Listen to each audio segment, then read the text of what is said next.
Now, just to give you guys a quick breakdown of these fights, Joe Pyfer specifically, like at minus 265, like I knew this was a hammer. Like I think this line is going to get progressively wider. This should be an automatic win for Pyfer, man. Like if this guy loses to Marc-Andre, I mean, I think Joe. So the reason I'm picking Pyfer is because I think he learned a lot in his last fight against Jack Hermanson. That was a 5 round fight, and starting from the third round onward, he was visibly gassed and he was just getting poked from the outside by Jack Hermanson. And so that was definitely, I think, definitely a wake up call for Joe Pyfer.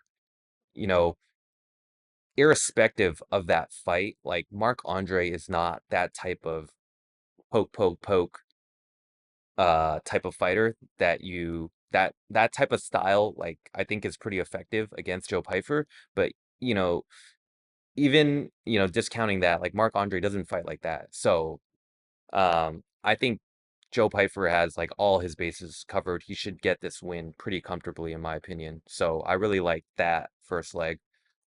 Next leg that we have, Joe Pyfer.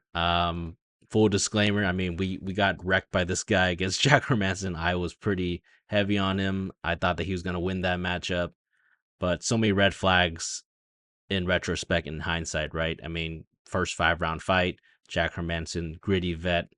Jack Hermanson has fought, I think, in 5 round fights before.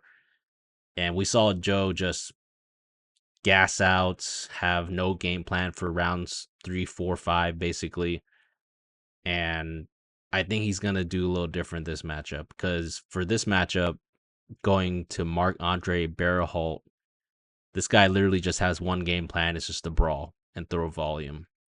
And I don't think that's going to be enough to beat a guy like Joe Pyfer. Joe Pyfer is going to have enough power, enough stopping power to be able to counter that forward pressure of Marc-Andre. And Marc-Andre is not going to be able to dance and move his feet like Jack Hermanson was. Jack Hermanson has really good movement, really good outside attacks. I think that was a big kryptonite for Joe Pyfer. And this matchup, he's actually going to be the bigger guy, the longer guy, and all that forward pressure that Marc-Andre is going to want to do. I don't think it's going to work against Joe Pyfer because there's going to be some stopping power behind his punches, and I can definitely see a KO. But what I'm thinking is that I think Joe Pyfer is going to put on some of the wrestling shoes and continue and build on what he did against Abdul Razak Al Hassan when he subbed him. So I like him to actually get the sub. I think sub is probably the better way to beat Marc-Andre because Marc-Andre is a tough guy.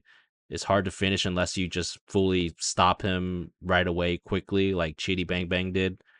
Chidi Njokuani did. So I got to go with Joe Pyfer here. And if you look at the odds, if you want to put those together, we get a plus 113. So I think that's a 1 or 2 unit play, in my opinion.